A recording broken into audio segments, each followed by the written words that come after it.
خون میں ڈوبے سب لوگ، اتنے ہزاروں لوگ شہید کیے گئے اور قتل عام ہوا۔ تو اگر ہم دعا مانگتے ہیں تو دعا میں بھی احتیاط برتنی چاہیے، مناسب الفاظ، کیونکہ اللہ تعالیٰ تو قادر ہے نا، وہ ہمیں عافیت کے ساتھ نعمتیں دے دے، ضروری تو نہیں کوئی کوئی نہ کوئی تکلیف آئے گی تو ہمیں کوئی نعمت ملے گی۔ تو اس لیے عافیت کے ساتھ عافیت والی دعائیں مانگنی چاہیے۔ بہرحال حضرت یوسف علیہ السلام کی دعا قبول ہو گئی اور اللہ تعالیٰ نے ان کو جیل میں جانے کا ان کے لیے سبب بنا دیا۔ فاستجاب له ربه فصرف عنه كيدهن، اللہ تعالیٰ نے اس کی دعا قبول فرمائی اور عورتوں کی چال کو ان سے پھیر دیا۔ انه هو السمیع العلیم، کیونکہ وہ سننے والا اور علم والا ہے۔ ثم بدا لهم من بعد ما رأوا الآیات، پھر جب مردوں کے لیے یعنی ان عورتوں کی بیویوں کے لیے ظاہر ہو گیا، جب انہوں نے عورتوں کی فریفتہ ہونے کی نشانیاں دیکھ لی، لَيَسْجُنُنَّهُ حَتَّىٰ حِينٍ، کہ ظاہر یہ ہو گیا کہ وہ یوسف کو ایک وقت تک، ایک عرصے تک جیل میں ڈال دیں، کیونکہ ساری کی ساری عورتیں یوسف کی ہی باتیں کرنے لگی تھیں۔ تو مرد پریشان ہو گئے تھے کہ ہماری بیویاں جو ہیں وہ بھٹک رہی ہیں، تو اس لیے یوسف کو ہی غائب کر دیا جائے منظر سے۔ تو حضرت یوسف علیہ السلام کو قید کر دیا گیا۔ اور آپ سوچ رہے ہوں گے کہ جیسے آج کل قید خانے ہوتے ہیں ایسا قید خانہ ہوگا، ایسا نہیں تھا وہ۔ آپ نیٹ سے سرچ کیجئے گا حضرت یوسف علیہ السلام کی جیل، وہاں پہ کوئی انسان بھٹک بھی نہیں سکتا، اتنی وہ دور دراز، مصر سے دور دراز وہ جیل تھی اور زیر زمین تھی۔ وہاں پہ کسی چڑیا کا پر مارنا بھی جو تھا وہ ناممکن تھا۔ پہلے لوگوں کی جیلیں بڑی اور طرح کی ہوتی تھی، بڑی سخت ہوتی تھی۔ آج تو اور بالکل ایزی ہو گئی آج کل کے جو مجرموں کی جیلیں ہیں، لیکن پہلے سخت ہوتی تھی۔ تو انہوں نے جیل میں ڈال دیا اور پیچھے کا جو ماحول تھا وہ پھر ان کے کنٹرول میں آ گیا۔ تو حضرت یوسف علیہ السلام اسی طرح جیل میں تھے کہ وَدَخَلَ مَعَهُ السِّجْنَ فَتَيَانِ، دو نوجوان جو تھے وہ ان کو بھی قید خانے میں بھیجا گیا۔ دونوں شاہی ملازم تھے، ایک ان میں سے بادشاہ کو شراب پلانے والا تھا، ساقی تھا بادشاہ کا، اور ایک بادشاہ کے کچن میں کام کرتا تھا، یعنی اس کا کھانا وغیرہ جو تھا وہ بناتا تھا۔ تو دونوں کے اوپر بادشاہ کو زہر دینے کا الزام تھا کہ انہوں نے کھانے میں زہر ملا کے دیا ہے، اور شک یہ تھا کہ یا تو پھر ساقی نے شراب میں ڈال کے دیا ہے،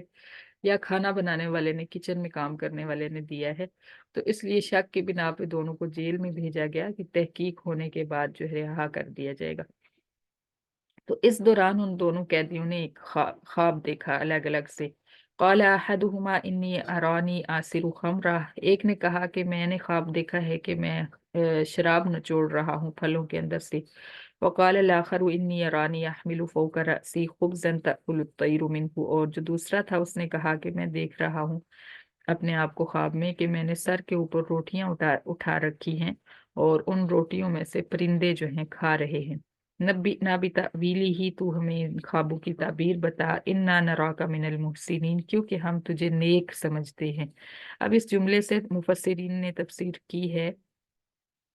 کہ حضرت یوسف علیہ السلام کی بے گناہی کا پورے شہر میں جو تھا چرچا تھا، سب کو معلوم تھا کہ یوسف بے گناہ ہے، عورتیں جو ہیں وہ گناہ گار ہیں اور مجرم عورتیں ہیں، لیکن بے گناہی کے باوجود یوسف کو جیل میں ڈال دیا گیا ہے۔ تو اس طرح حضرت یوسف علیہ السلام کی پارسائی اور نیک نامی اتنی زیادہ ہو گئی کہ جیل کے جو قیدی تھے وہ سارے کے سارے حضرت یوسف علیہ السلام کی بات مانا کرتے تھے، ان کے انڈر تھے۔ یہاں تک کہ بعض مفسرین نے لکھا ہے کہ جو جیل کی انتظامیہ تھی وہ بھی حضرت یوسف علیہ السلام کے ماتحت ہو گئی تھی۔ یعنی حکومت جو ہوتی ہے نا، حکومت کرنے کے لیے ضروری نہیں ہوتا کہ آپ کے پاس عہدہ ہو، جب لوگوں کے دل آپ کے ماتحت ہو جاتے ہیں تو پھر حکومت آپ کی خود بخود ہو جاتی ہے۔ حضرت یوسف علیہ السلام نے لوگوں کے دلوں کو فتح کر لیا تھا، تو اس لیے حکومت نہ ہونے کے باوجود بھی، جیل میں ایک قیدی ہونے کے باوجود بھی، جیل کی انتظامیہ اور قیدیوں کے اوپر حضرت یوسف علیہ السلام کا حکم چلتا تھا، یعنی ان کی بات مانی جاتی تھی اور ان کو معزز اور محترم سمجھا جاتا تھا۔ قال لا يأتيكما طعام ترزقانه إلا نبأتكما بتأويله قبل أن يأتيكما، تو جیسے کسی نیک انسان کے پاس اپنا مسئلہ بیان کرنے کے لیے لوگ آتے ہیں کہ ہمیں یہ پرابلم ہے یا ہم نے یہ خواب دیکھا ہے، آپ ہمیں اس کے بارے میں بتائیں کچھ۔ اسی طرح ان قیدیوں نے بھی اپنا خواب حضرت یوسف علیہ السلام کے سامنے بیان کیا۔ تو حضرت یوسف علیہ السلام نے سوچا کہ اس ٹائم یہ اپنا پرابلم لے کر آئے ہیں تو میں ان کو تبلیغ بھی کر لیتا ہوں تھوڑی سی۔ جس بھی انسان کو تبلیغ کی تڑپ ہوتی ہے نا، وہ موقع بنا لیتا ہے خود ہی لوگوں کو راہ راست پہ لانے کے لیے، یعنی اس کو اللہ نے تڑپ ایسی دی ہوتی ہے کہ وہ موقع کی تلاش میں ہوتا ہے ہر وقت کہ کہیں سے مجھے بات کرنے کا موقع ملے تو میں اللہ کا پیغام پہنچاؤں۔ تو اسی طرح حضرت یوسف علیہ السلام بھی چونکہ پیغمبر بننے والے تھے، اور ان کے اوپر بھی یہ چیزیں لازم تھی کہ لوگوں کی رہنمائی کریں، تو انہوں نے فرمایا کہ جو کھانا تمہیں ڈیلی دیا جاتا ہے نا، جو تم روزانہ تمہارا کھانا آتا ہے، اس کے آنے سے پہلے پہلے میں تمہیں اس کی خواب کی تعبیر بتا دوں گا، لیکن اس سے پہلے تمہیں مجھ سے میری ایک بات سننی ہوگی۔ اور فرمایا کہ ذالکما مما علمنی ربی، یہ تعبیر اس علم سے ہوگی جو مجھے میرے رب نے عطا فرمایا ہے، اپنے اوپر نہیں یعنی کریڈٹ خود نہیں لیا کہ میں ہوں یہ سب کچھ اور میں تمہیں خواب کی تعبیر بتاؤں گا، بلکہ فرمایا کہ جو علم میرے رب نے مجھے دیا ہے اس سے میں تمہیں بتا دوں گا۔ انی ترکت ملت قوم لا یؤمنون باللہ، پھر سب سے پہلے اپنی بات شروع کی کہ میں نے تو اس قوم کا مذہب چھوڑ دیا ہے جو اللہ تعالیٰ کی وحدانیت پر یقین نہیں کرتے اور وہ قیامت کے دن کی حاضری کا بھی انکار کرتے ہیں۔ تبلیغ کرنے کا انداز دیکھیے، یہ نہیں کہا کہ میں شروع سے ہی ایسا تھا اور میں پارسا تھا، بلکہ یہ کہا کہ میں نے چھوڑ دیا ہے، حالانکہ پیغمبر مشرک نہیں ہوتے پیدائشی طور پہ ہی۔ تو حضرت یوسف علیہ السلام نے وہ پکڑا ہی کب تھا جو چھوڑتے، لیکن ان کو بتانے کے لیے، ان کو آمادہ کرنے کے لیے یہ انداز اپنایا، تاکہ وہ یہ نہ سمجھے کہ تم تو پہلے سے ہی مسلمان تھے تو ہم کیسے ہو جائیں۔ اس لیے فرمایا کہ میں نے تو وہ مذہب چھوڑ دیا ہے جو کافروں کا مذہب ہے۔ واتبعت ملت آبائی ابراہیم و اسحاق و یعقوب، اور میں نے اپنے باپ دادا ابراہیم اور اسحاق اور یعقوب کے مذہب کی پیروی کی ہے، یعنی یہ پیغمبر تھے، یہ لوگ بھی جانتے تھے ان کے نام،